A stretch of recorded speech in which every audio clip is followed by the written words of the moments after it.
আসসালামু আলাইকুম ওয়া রাহমাতুল্লাহ। সবাইকে চলে আসলাম আজকে আমাদের সেই ঐতিহাসিক লেয়ার মুরগির বাচ্চা ও দেশি মুরগির বাচ্চার 17তম দিনের আপডেট নিয়ে। আলহামদুলিল্লাহ, বরাবরের মতো আবার একই কথা, আমার মুরগির বাচ্চাগুলো খাবার খাচ্ছে। আলহামদুলিল্লাহ, আজকে 17তম দিনেও আমার মুরগির বাচ্চাগুলো সম্পূর্ণ সুস্থ, একটাও অসুস্থ মুরগির বাচ্চা নাই, আর একটা মুরগির বাচ্চাও মারা যায় নাই এখন পর্যন্ত। এই যে আজ 17টা দিন ধরে মুরগির বাচ্চাগুলো লালন পালন করতেছি, একটা মুরগির বাচ্চা অসুস্থ হয় নাই। আর যারা আগের ভিডিওগুলো দেখেছেন আপনারা জানেনই যে আমি 14তম দিনে মুরগির বাচ্চাগুলোকে ভ্যাকসিন দিয়েছি, আর এখন পর্যন্ত কোনোটা অসুস্থ হয় না, বরং সবগুলো আরও সুস্থ আছে। আর আজকে আমি অবশ্যই ওদেরকে মেডিসিন দেবো। কী কী মেডিসিন দেবো সেটা একটু পরে বলছি। তার আগে বলে দিচ্ছি, যারা আমার ভ্যাকসিন দেওয়ার পর্বটি দেখেন নাই, এই যে আই বাটনে লিঙ্ক দিয়ে দিচ্ছি, আপনারা দয়া করে সেই পর্বটি দেখে নেবেন। আর যারা 8ম দিন থেকে 12তম দিন পর্যন্ত কি কি মেডিসিন দিয়েছি সেটা জানেন না, তাদের জন্য এই যে আবারও আই বাটনে লিঙ্ক দিয়ে দিচ্ছি, আপনারা দয়া করে সেটা দেখে নেবেন। আর যারা 2য় দিন থেকে 5ম দিন পর্যন্ত মুরগির বাচ্চাগুলোকে কি কি মেডিসিন দিয়েছি সেটাও জানেন না, তাদের জন্য আবার এই যে আই বাটনে লিঙ্ক দিয়ে দিচ্ছি, আপনারা দয়া করে দেখে নেবেন। আমি প্রথম দিনে ওদেরকে সাদা পানি দিয়েছিলাম, তারপর 2য় দিন থেকে 5ম দিন পর্যন্ত মেডিসিন, তারপর 6ষ্ঠ এবং 7ম দিনে সাদা পানি, আবার 8ম দিন থেকে 12তম দিন পর্যন্ত মেডিসিন, তারপরে 13তম দিনে সাদা পানি, 14তম দিনে ভ্যাকসিন দিছি, 15তম দিনে সাদা পানি, 16তম দিনেও সাদা পানি। আর আজকে 17তম দিনে কি কি দেব এই যে এখন দেখাচ্ছি, চলেন দেখা যাক। আজকে আমি আমার মুরগির বাচ্চাগুলোকে রক্ত আমাশয়ের কোর্স করাবো। আমি বিস্তারিতভাবে কিছু বলবো না, কারণ এই রক্ত আমাশয়ের কোর্স নিয়ে যে গত ভিডিওগুলোতে দেখানো হয়েছে, সেই ভিডিওর লিঙ্কটা এই যে আমি আই বাটনে দিয়ে দিচ্ছি।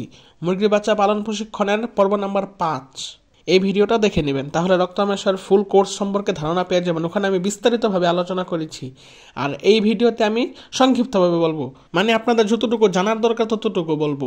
যেমন কত লিটার পানিতে দিবেন, কতটুকু দিবেন, কতদিন দিবেন, ইত্যাদি ইত্যাদি বলবো। আচ্ছা, তাহলে এখন যেই মেডিসিনটা দেখতে পারতেছেন এটার নাম হচ্ছে অ্যাম্প্রোল ইপি। এটা মূলত রক্ত আমাশয়েরই মেডিসিন।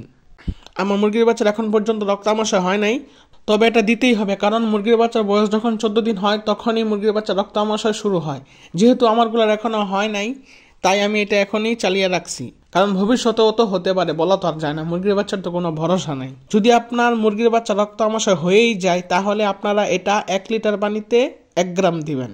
আর যদি এটা প্রতিরোধ হিসেবে চালান, তাহলে 2 লিটার পানিতে 1 গ্রাম দিবেন। আশা করি বুঝতে পারছেন। তারপরে আপনারা যে মেডিসিনটি দেখতে পারতেছেন এটার নাম হচ্ছে জিঙ্ক বি। আপনারা যদি অ্যাম্প্রোলিপের সাথে এই জিঙ্ক বি মেডিসিনটা দেন, তাহলে চমৎকার একটা রেজাল্ট পাবেন। আপনার মুরগির বাচ্চার যদি রক্ত আমাশয় হয়েই যায়, তাহলে এই 2টা মেডিসিন যদি দেন, আশা করি ইনশাআল্লাহ 1 দিনের মধ্যেই আপনার মুরগির বাচ্চার রক্ত আমাশয় বন্ধ হবে। আর যদি প্রতিরোধ হিসেবে চালান তাহলে তো কোনো সমস্যা নেই। প্রতিরোধ হিসেবে চালালে আরও ভালো হবে, কারণ এটা ভবিষ্যতে হওয়ার চান্স খুবই কম থাকবে। যেমন আমি আমার মুরগির বাচ্চাগুলোকে 2য় দিন থেকে 5ম দিন পর্যন্ত অ্যান্টিবায়োটিক চালিয়ে রাখছি, আজকে 17 দিন পর্যন্ত আলহামদুলিল্লাহ সুস্থ আছে। এর মধ্যে অনেক আবহাওয়া খারাপ গেছে, অনেক পরিস্থিতি খারাপ গেছে, কিন্তু আলহামদুলিল্লাহ সবগুলো সুস্থ ছিল। তাই রক্ত আমাশয় বলা যায় না আবার কখন হয়ে যায়, আর রক্ত আমাশয় যদি হয়ে যায় তাহলে মুরগির বাচ্চার গ্রোথে মারাত্মক একটা প্রভাব ফেলে। তাই আমি এটা আগেই চালিয়ে রাখছি প্রতিরোধ হিসেবে। এই জিঙ্কবিটা 1 লিটার পানিতে 1 মিলি দিবেন। আশা করি সবাই বুঝতে পারছেন। কোনো কিছু বুঝতে অসুবিধা হলে কমেন্ট বক্সে আপনার মূল্যবান মতামত জানিয়ে যাবেন। শুধুমাত্র নতুন যারা আছেন তাদের জন্য আজকের এই ভিডিওটি করা, আর যারা আমার আগের থেকে ভিডিওগুলো দেখছেন তারা তো এগুলো জানেনি, তাদের তো আর নতুন করে বলার কিছু নাই। তারপর আজকের আবহাওয়াটা অনেক খারাপ, আজকে অনেক বৃষ্টি বাদল হইতেছে, এই যে আপনাদেরকে এখন দেখাচ্ছি। এই যে দেখেন কেমন বৃষ্টি নামছে।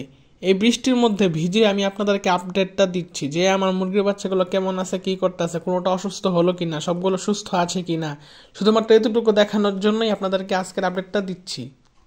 দেখেন কেমন এই জায়গায় আবার ঝোড়ো আবহাওয়া আছে, অনেক মানে বাতাস বইতেছে, মুরগির বাচ্চার অনেক অসুবিধা হতে পারে, ঠান্ডা লাগতে পারে। তাই আমি শুধুমাত্র এখনই খুলছি, নালে এখন ওদেরকে আমি ঢেকে রাখতাম কাপড় দিয়ে, মানে ওদের পাটটা পুরো এই পাটটা ঢেকে রাখতাম। তারপরে এই দেখেন আজকের আবহাওয়াটা অনেক খারাপ, দেখেন কেমন অনেক বাতাস বইতেছে, তারপরে অনেক বৃষ্টি হইতেছে, আর অনেক ঠান্ডা, আজকে অনেক ঠান্ডা লাগতেছে, মুরগির বাচ্চার অনেক অসুবিধা হইতে পারে। তাই এখন রক্ত আমাশয়ের মেডিসিনটা চালিয়ে রাখলাম, কারণ বলা যায় না এই আবহাওয়ার কারণে রক্ত আমাশয় হয়ে যেতে পারে, কারণ রক্ত আমাশয় 14 দিনেই হয় বেশিরভাগ। যদি 14 দিনে না হয় তাহলে পরবর্তীতে হলে, যখন মুরগির বাচ্চার তো বাড়ন্ত বয়স, এই বাড়ন্ত বয়সে যদি হয় তাহলে মুরগির বাচ্চার একবারে গ্রোথ নেমে যাবে। আচ্ছা, তাহলে আজকে আর বৃষ্টিতে ভিজতেছি অনেকক্ষণ, আজকের মধ্যে এখানে ভিডিওটা শেষ করছি। আসসালামু আলাইকুম।